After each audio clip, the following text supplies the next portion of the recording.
once more. We've just had some technical difficulties, a part of this Reseller Show 31, so we will start again. My name is Kev Blackburn. And my name is Andy Lawrence. And welcome to the Reseller Show. And we've had some fun and games this evening, Andy. Yeah, we have.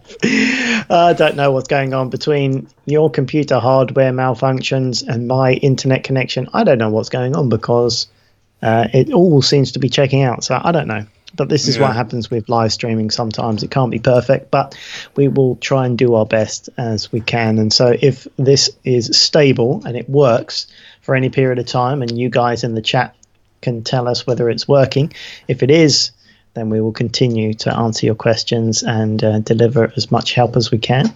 If not, we'll try again another day. It's all we can do. Well, I think it seems to be a lot better now. It seems to be a bit better now. I can see you properly, Andy. And Sean's back. Fantastic. Excellent. So I guess for those guys that are watching this back a little bit, later on, you will have missed the first 15 minutes of the first Reseller Show, episode 31. So I guess we'll just do a quick recap for those guys that missed it. We started off by talking about Mark. He basically has been taking massive action, going to retail stores Saturday mornings, 7:30 a.m. He's been doing an amazing job. Keep it up. Mick, sorry. Yeah, that was it. Then we had one of those nights. And then we had Sean. Sean was talking all things about his sales growing over time. It's been an awesome journey for Sean, taking massive action. And we just basically said how Sean is a perfect example of just brute force, like blood, sweat, and massive action tears from Sean, which is amazing. And then one thing that we definitely did not want to miss out of this episode was from Simon. And Simon was talking all things about the Amazon webinar that he recently went to. And it was all to do with this Inventory Performance Index, which we discussed a couple of episodes ago around this is a brand new update that Amazon have done. And basically Simon shared with the Reseller Show community saying that Amazon are going to actually score us. And if you are less than 350, they're going to restrict your account in some way on the numbers that you can ship in on Q4. So that pretty much brought us up to speed of what we discussed. So let's go on with the show, shall we? Let's keep going. Well, it looks like we've picked up a few more live viewers as a result of that. So maybe it was a good thing anyway, because Mr. Luke Pastor is in. Good to see you. Danny says, completely forgot it was a Monday. I know, it's weird. It doesn't feel like it being a bank holiday, but good to see you latecomers, tardy characters turning up anyway. Because I mean, I was late as well, so I can't preach, I suppose. But Sean is in as ever. Chris is back. Thank you, Chris. FBA UK is here as well. So we will keep going. It was good to see Matt as well chipping in with the banter on the last one. Hopefully he's lurking in the background somewhere as well. So good to see the regulars. Yeah, as always, great to see you guys. It is a bank holiday special because here in the UK it's been. What have you been up to today, Andy? You've been enjoying a bit of. Have you been sunny where you're at? It's not the best. Yeah, well, it's down south, so it's guaranteed to be nice weather down here, obviously, as we all know. It has been, actually. It's been pretty nice. We've had the boat out again. A friend of ours came over for the day, and we decided to grab the boat and take it down the river to a local pub come restaurant, which is very nice. So we had a bit of lunch down there, a couple of beers, and then motored back up here, and this afternoon over with some friends for a social get together, which unfortunately ran on a little bit longer than I expected, which is why I was sprinting back here to make the Reseller Show. But it's all good. It's a very nice day. How about yours, Kev? It's been a nice day today. We went out for a pub lunch with the family, which was very nice. But in general, I guess this week hasn't been too great for us with the whole news of British Steel Yeah. All this is, it was basically British Steel. This is where I ended up quitting my job. That's where I used to actually work. So it's been a bit of a surreal week, to be honest, up here. Because I actually saw that this was one of the reasons why I started the business in the first place, because I knew that the situation wasn't very good at work, and I wanted to get out there, and I wanted to get out there before something significant happens. And it, unfortunately, with this whole Brexit and this whole government and this whole EU and this everything's been affected, and British Steel has gone into liquidation. So, fortunately for myself, I got 3 years head start on building something. So I'm feeling I've got a lot of friends there, unfortunately, and it's a worrying time. I was going to say, you must still have a lot of friends that are still working there, so it's can't be good for them and their families not knowing what's going to be happening to them. I mean, Scunthorpe in general must have a massive, must be the biggest, employer in the town. So, yeah, a big thing for everyone, I'm sure. Oh, the knock-on effect would be catastrophic, I'm sure. Like. Back in the, just to give you guys a little bit of a history, if you're interested, that is, but back in the day, there used to be something like 40, 50,000 people. Everybody just worked at the steelworks.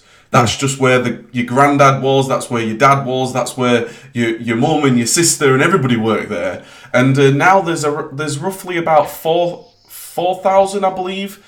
So you think that knock-on effect is not great. So, I'm really... really praying for the future, really, for everybody here.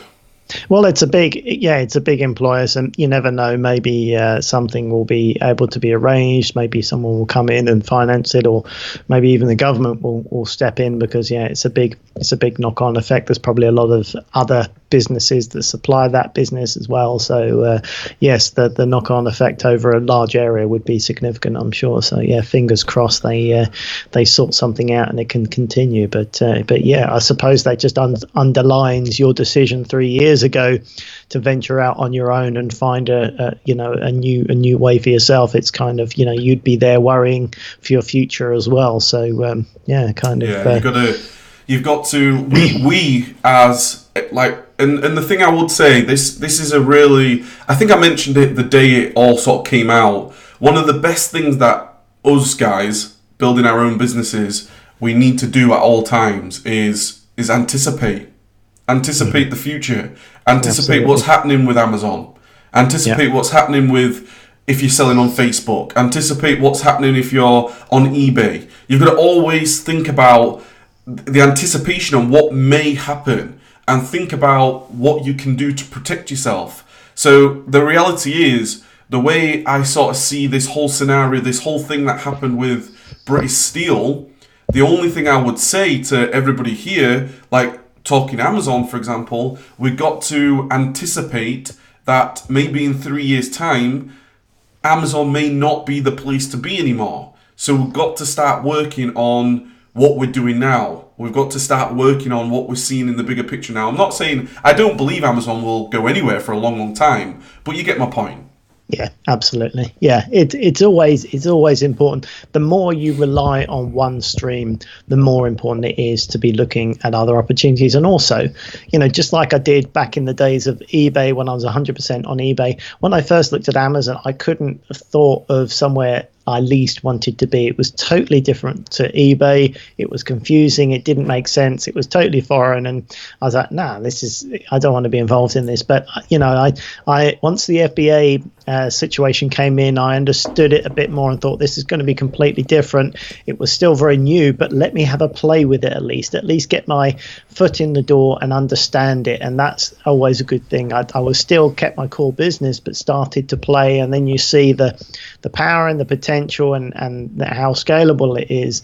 And then by the time eBay became less and less tenable for me, I'd already had a decent amount on Amazon, so it was a relatively easy process to then spend more time on focusing on Amazon and less time on eBay. So yeah, I definitely think it's good to at least have a few irons in the fire and to keep an eye on the technology moves so quickly at the moment. And yeah, Amazon has the stake, but it wasn't that long ago since MySpace had the major stake in the social media industry, and look how quickly that changed from, in them almost, it feels like it was months between them being the only social media platform through to them being totally sidelined and Facebook taking over. So, you've got to be ready for that, because I'm sure it will happen one day, and we need to be ready and waiting for what's next. Exactly. And so, I'd love to know what you guys think about that in the chat. Where, just a question for you guys then. Where do you see Amazon in 5 years' time? That'll be interesting to get some conversations going in the chat. It's great to see you all. Sean's back. Emma's with us this evening. Good to see you. The Amazon Dream. It's great to see you, Emma. And Emma.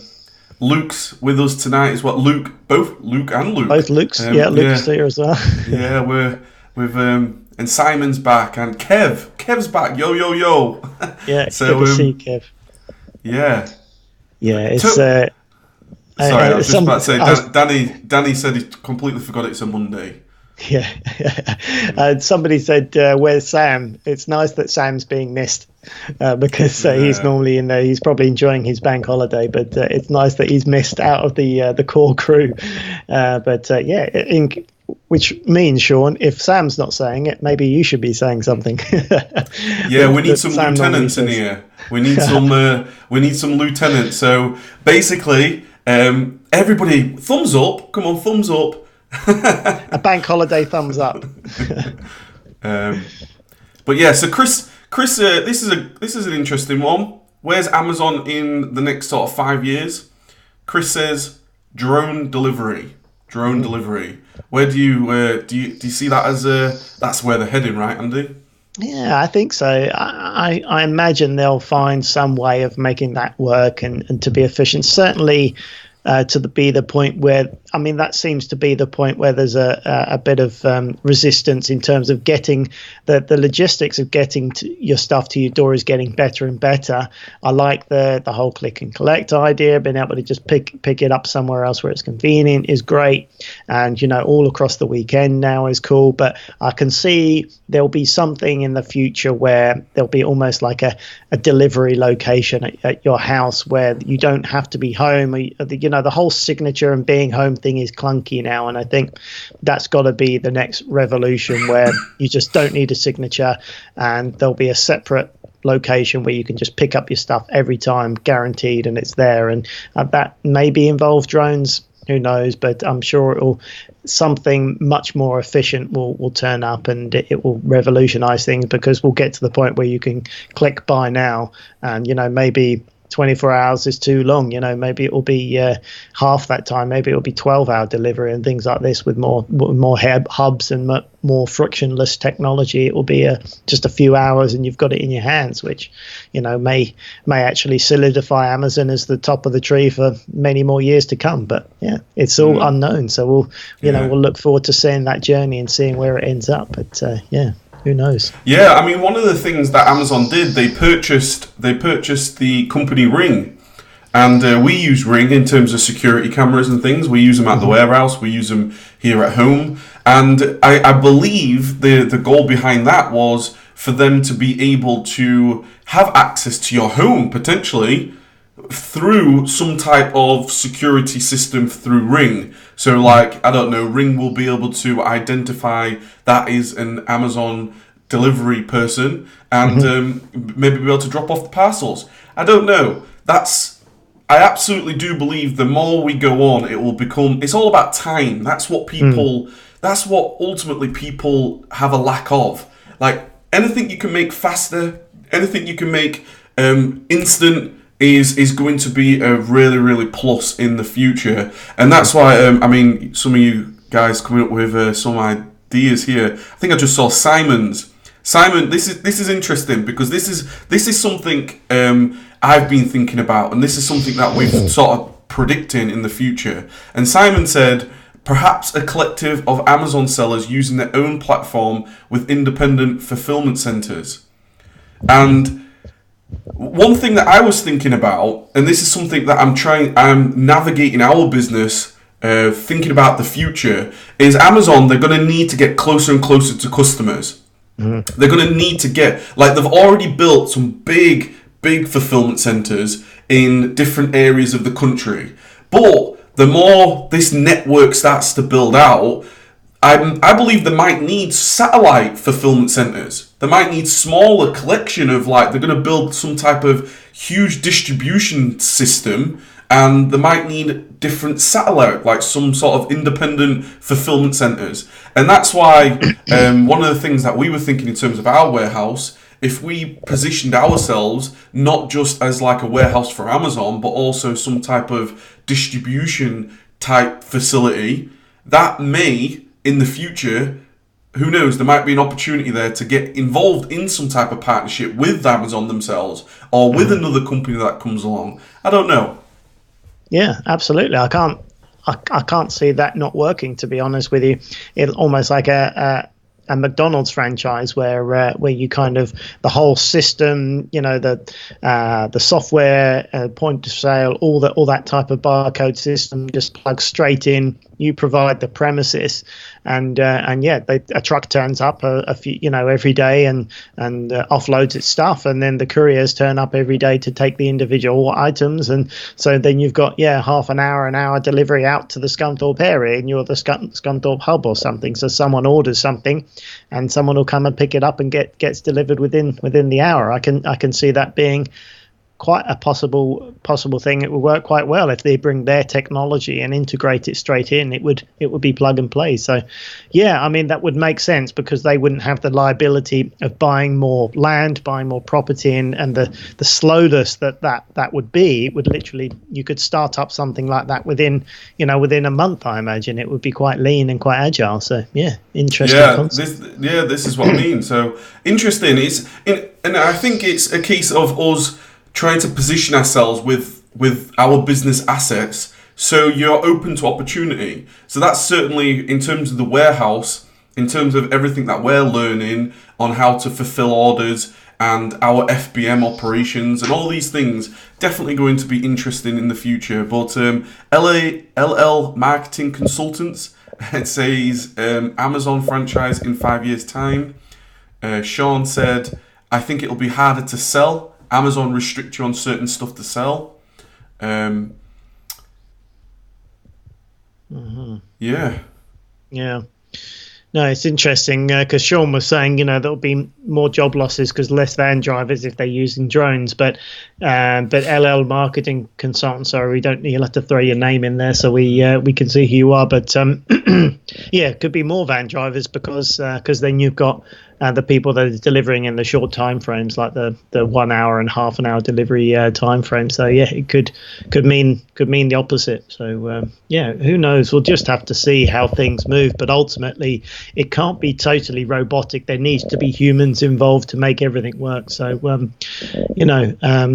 not necessarily doom and gloom, sure. No. Excuse me. No. But it's an interesting thing to think about. It's an interesting thing to think about. All we can do is build our businesses every day and take it from there, really.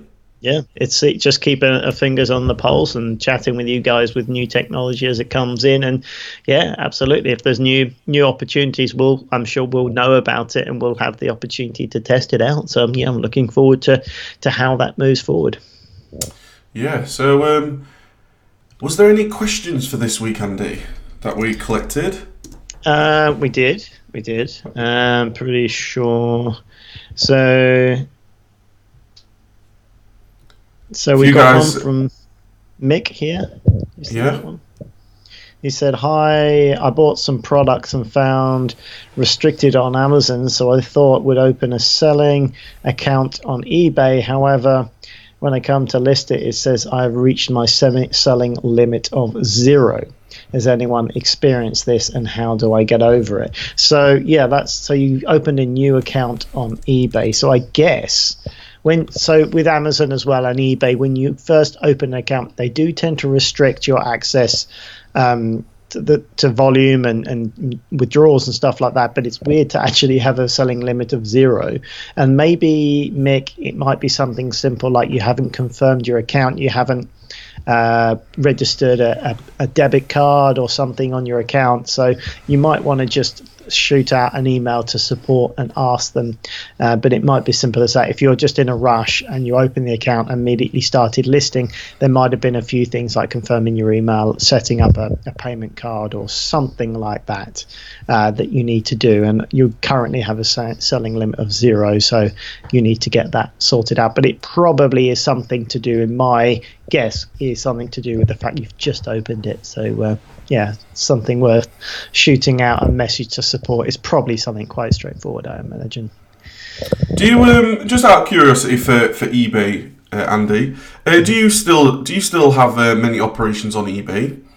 I do sell a bit, but not consistently. I like to mess around with it, and also I'm always looking, because occasionally, most of the time, a good rule of thumb is Amazon's got better prices than eBay generally, but there'll be the odd item. If I'm bringing in new stock lines, there'll be the odd item that for some reason just sells for a better price on eBay. So I always systematically check eBay. If I've got any new stock lines coming in, I'm systematically checking eBay. So I do have some that just sell better on eBay. So, there's no harm in selling stuff on there. The only thing I need to be a bit careful of is I don't have the same automation as I do on Amazon. So the more I have going on eBay, the more I lose when I travel, and I effectively have to turn that business off when I travel, which is obviously limiting. I'm building my business to be able to work with me when I travel. I've got quite a bit of travel coming up in the next couple of months, and I want that to continue while I'm traveling, rather than have to switch it off. That would be restrictive. So yes, I do, but nowhere near as much as Amazon for that reason. Yeah. And I think that's a good point. I think that's a really good point, and a really important thing to focus on when you're building your business in the first place. Like thinking about how you want to live because you can start to build a business that restricts you from doing exactly what you're trying to do in the first place and build your business. So it's so important to keep the end goal in mind, really. Absolutely. Yeah, I mean, that's part of the reason with my wholesale training course. A fundamental part of that is I make sure everyone maps out exactly what they want from their business, and just take the time to sit down and not just map out, I want a big car and a big house and loads of money and whatnot, but what you want your future to look like, and really go through that process. Because a lot of people do just jump into it and they're right, okay, what do I need to do? I need to do OA. Okay, how do I need to do that? I need to learn Keeper and stuff. And all of a sudden, they're a victim of their own success. They can be really busy and they can be running around, and what they've accidentally done is just built themselves another job. And so they're twice as busy as they used to be, because maybe they're still juggling their day job and they've just got another job, and they don't get time to enjoy the money because they're too busy with this beast that they've created that that is taking all their time. So it's definitely important to try and always consider the end goal and say, okay, does that fit in with my overall plan? And visualize that, firstly, because you need to make sure that you don't fall into that trap. And secondly, when you visualize it and you map it all out, you definitely can have an impact on the subconscious micro decisions that you make day to day that you don't even realize are going on. And you can quite easily scupper your own chances of success by accident, your subconscious making decisions that it thinks it is in your interest, in actual fact is going against what you're trying to do, because there's some sort of prehistoric safety mechanism in there saying, no, you don't want to do that. That's out of the comfort zone. So it's, subconsciously moving you away from it. But by mapping it out and saying, this is what I want, this is how I'm going to achieve it, and this is the step-by-step process, what you're doing is you're reprogramming that subconscious, saying, I really do want this. This is front of mind Andy talking. This is what I want. This is what I plan to. And then you're sort of communicating with the subconscious, and the subconscious goes, all right, okay, cool. If you really want to, that's cool. But I think it's important to do that for that reason, as well as actually getting in touch and making sure you're not sleepwalking towards something which might actually be inconvenient. So it's a big deal. It's important to do that. Big deal. And you hit on some really, really good points there, Andy, as well. I think one of the things that I've tried to install into my way of thinking and the way I'm building my business is just try to be proactive on the structure of your business the systems that you create. Try to be proactive when I try to install things in my business before I need them. Going back to the anticipation. So the obvious thing may be to not introduce maybe a virtual assistant or introduce something until you're running around like a headless chicken. You know, that might be that might seem like the right thing to do. Like, oh, I'm busy now, I need help. But what I try to do is I try to like split up, and this is what I've done all along, is I try to see the year. Obviously, it's in its quarters, but a lot of the things that I do is more in the first half of the year when things are quieter, because there's no point in getting to October, November, December when it's all chaos for us.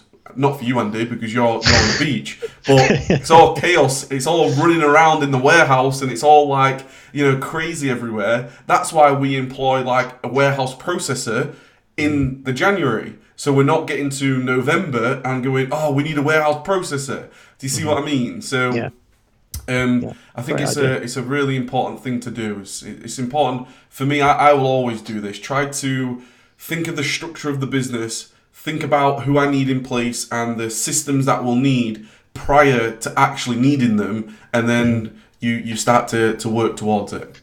Great advice. Absolutely. I mean, that is key. You know, reassessing and constantly examining your situation is a massive key. In fact, I saw a post from, in fact, you were tagged in it as well earlier on this week, from Luke Pastor, that may still be in the chat, about journaling. He was asking who journals and how you journal and everything else like that. And you did a whole load of videos regarding journaling, didn't you? I think. I personally don't journal as such. I think I can see the value in it. I just don't feel like I would have the patience to keep doing it every single day, but I certainly do have a fairly strict planning regime to keep me on track in terms of what I do on a weekly basis, monthly, quarterly, and so on and so forth. And that kind of is like a business journal, and I'm putting everything down and mapping it out. I'm just not writing it like a diary as such, writing down what I've been doing and everything. But I totally get that would be a massive bonus if you've got if you can sort of have the discipline to do that on a daily basis. I could see that be a massive thing. Is that something you do, Kev, on a so the key, what you just said there, is a business journal. There's a huge difference between like a diary. So like today I had a great day, like that is for some people, but for me personally, I'm more focused on like the business side of things, the business journaling. So what I did is I actually just I actually created my own templates. This is not something I've gone out and purchased a journal or a diary or anything. And that's one of the things I will say. It's you've got to experiment, and you've got to create things that work for you. So I actually created myself some templates that asks myself some really key important questions. So the first question is, aged 100, what is important? So imagine yourself right at the end of your life, what is important? And that's when I start thinking about, well, ultimately, it's freedom, it's experience. Have I been to South Africa? Have I been to Brazil? Have I been to Australia? A lot of things, I think because of my upbringing, never seen anything other than Scunthorpe and grey, and it's raining right now. A big thing for me, age 100, is I really need to see the world. Like, I've got to see the world, got to get out there. So I asked myself that question, like, you know, family, adventure, freedom, being able to see things and experience things. So that's a big thing. But then also, I always focus on, it's the keystone big 3 tasks. So I tried to, if you think of a keystone door, do you know like a keystone door, and you've got that keystone in the middle? And if that keystone wasn't there, your door would fall over. And I try to think like that in terms of days, like right now, today. What are my keystone tasks? If I can focus on them and get them done today, that would mean I've had a great day. So that door is stood up. And that's what I tried to do. I tried to just write down things like that, just brainstorm things like that. Like, what do I need to do every day now to make sure that in 30 years' time, I'm going to thank myself at age 60 is going to be thinking, oh, Kev, age 30, you did the right things. Do you see what I mean? Yeah. And sometimes it's I guess it's that story of what's it called, sharpen the saw. When have you heard the story about the guy who's just hacking down a tree? He's just like sawing down this tree, and he's like he's just working as hard as he possibly can to cut down this tree. And a guy walks past somebody walks past him and says, Have you thought about stopping and sharpening the saw? And he said, I ain't got time for that. And he continues hacking down this tree with this blunt saw. And that's what I like about business journaling. It's not something I do every single day, but I definitely do it around Christmas time. I do it around the start of a new quarter, thinking about our goals, thinking about focusing in on what we have to do. And I highly recommend that to anybody. Absolutely. Yeah, that's pretty much what I do. Like I do a weekly one on a Sunday evening. I make sure I map out exactly what I need to get done that week, as in the core things that I can't be missed. There'll be lots of smaller things that I can hold in my head anyway, but the key things I need to get done. So I've got the weekly objectives. There'll be a monthly list of a few things I need to get done this month. And then each quarter, I'll sit down and have a longer look at what's coming up and what I want to make sure I need to get done. Some of the bigger events, the courses, speaking, or anything else like that. I want to plan that out and say, okay, I need to be here for then, traveling, making sure that I can weave everything in together and look at the overall picture. So that's me, and that's weekly, monthly, and quarterly, and that's what I see works. And then usually at the end of the year, a little bit longer, looking back and then looking forward, as I know you do as well, Kev. And if I can be doing that on a beach with a sunset and a drink in my hand, that's an even better way of reflecting. So I try and make that happen as well. But yeah, just in planning and looking back at what worked and looking forward about what you want to do, I think is essential, because as you say, you can have your head down in the trenches very easily and working hard, which is right, but sometimes you do need to stop and sharpen the saw, so to speak. So yeah, it's a good lesson there, Kev.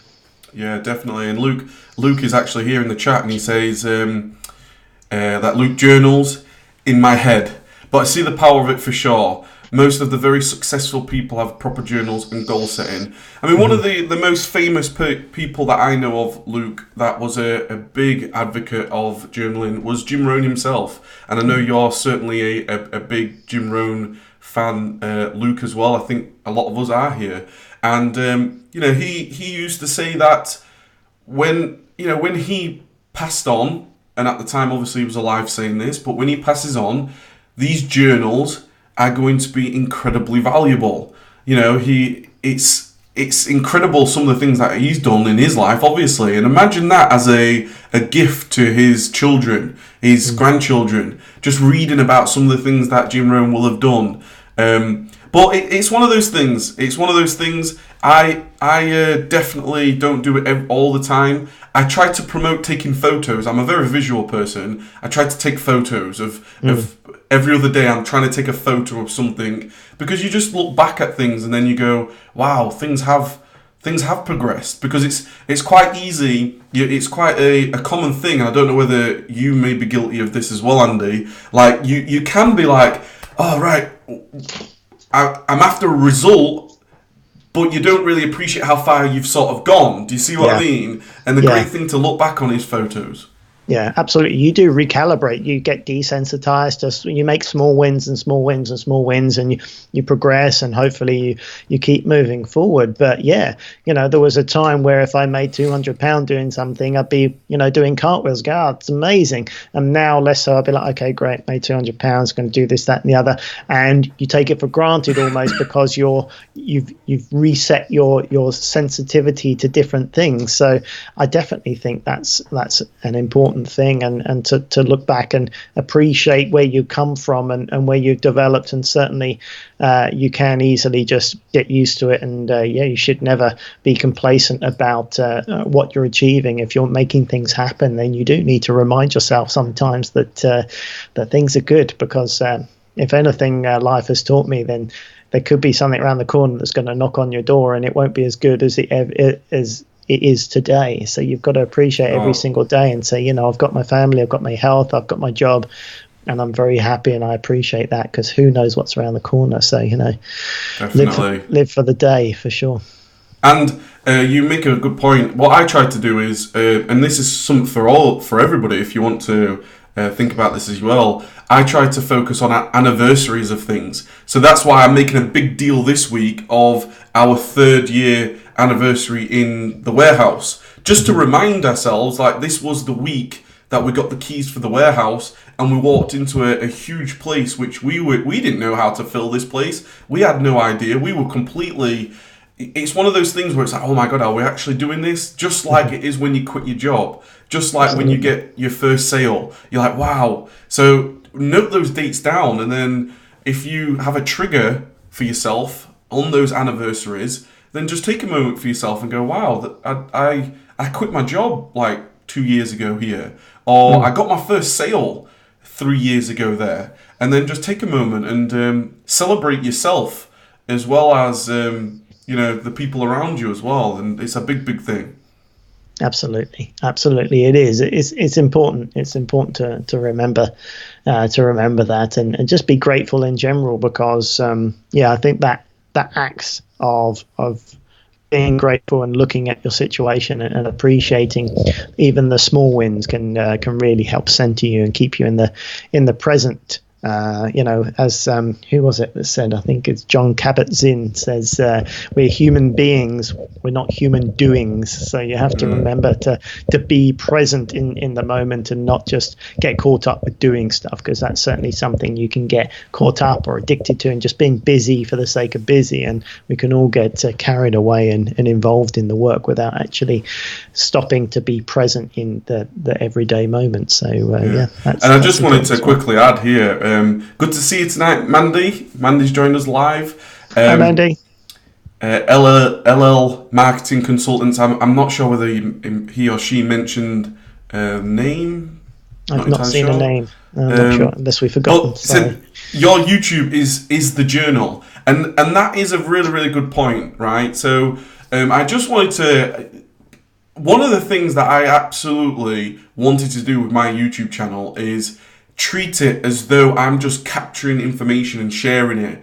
And one of the reasons why I create vlogs, for example, whenever I go on holidays and trips and stuff, I literally use that for my own. It's a quite selfish thing, but for my own benefit, because I want to, in 10 years' time, look back and go, wow, we traveled there. We went to Rome. That was amazing. We went to Mallorca. That was amazing. And the things that I learn in terms of business, I try to literally just like put that out into a YouTube video, because who knows? One day, it's like my videos are like the journals that Jim Rohn passed on, but I'm going to pass that on to my kids and my, my grandchildren, which is an incredible thing. And that's what I might add as well. We've not even got to a point in time yet, and this is how amazing the age that we're living in. We've not got to the point yet where we are seeing like great granddads and grandparents, and they were on YouTube.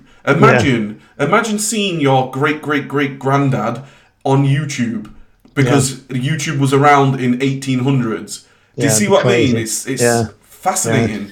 I mean, if we're lucky, we might be able to find out a small amount of information about our great granddad and where they came from or what they did, and maybe they owned a shop somewhere, or they made people's clothes and they're a tailor. But that's generally all you get. You get this two-dimensional information about maybe they owned a shop, or even if you're lucky, a picture of them standing outside the shop. But can you imagine, in 100 years' time, people connected to us, watching this back and being able to, relive what it was like 100 years ago. It's just, the mind boggles, doesn't it? Oh, it's an amazing thing. It's an amazing thing. But,